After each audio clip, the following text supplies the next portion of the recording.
কখনো কি মনে হয়েছে যে প্রতিদিন আপনার জীবনে ক্লান্তি, চাপ আর দুশ্চিন্তা ছড়িয়ে আছে? সকাল থেকে রাত পর্যন্ত ছুটে চলেছি, কিন্তু শান্তি কোথায়? আজ গীতা জ্ঞান থেকে আমরা শিখব কিভাবে প্রতিটি দিনকে সুন্দর, শান্তিপূর্ণ ও অর্থবহ করা যায়। বিশ্বাস করুন, এই জ্ঞান আপনার জীবন পাল্টে দিতে পারে।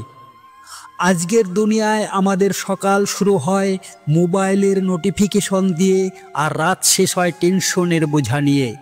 আমরা চাই শান্তি, কিন্তু খুঁজি ভুল জায়গায়, টাকা, স্ট্যাটাস, অন্যদের প্রশংসায়। কিন্তু গীতা আমাদের বলে, বাইরের জগতে সুখ নেই, সুখের উৎস তোমার ভেতরেই। তাহলে কেন আমরা এত দুশ্চিন্তায় ভুগি? সুখ খোঁজার জন্য আমাদের কি করতে হবে? শ্রীকৃষ্ণ বলেন, যগস্থ কুরু কর্মণি সঙ্গং ত্যক্ত ধনঞ্জয়। অর্থাৎ, হে অর্জুন, যোগে স্থিত হয়ে কর্ম করো, আসক্তি ত্যাগ করে কাজ করো। এর মানে কি? কাজ করো, কিন্তু ফলের চিন্তায় মন হারিও না। আজকের কাজ আজ করো, কাল কি হবে তা নিয়ে ভয় পেও না। কৃতজ্ঞতা প্রকাশ করো। দিন শুরু করো ঈশ্বরকে ধন্যবাদ দিয়ে।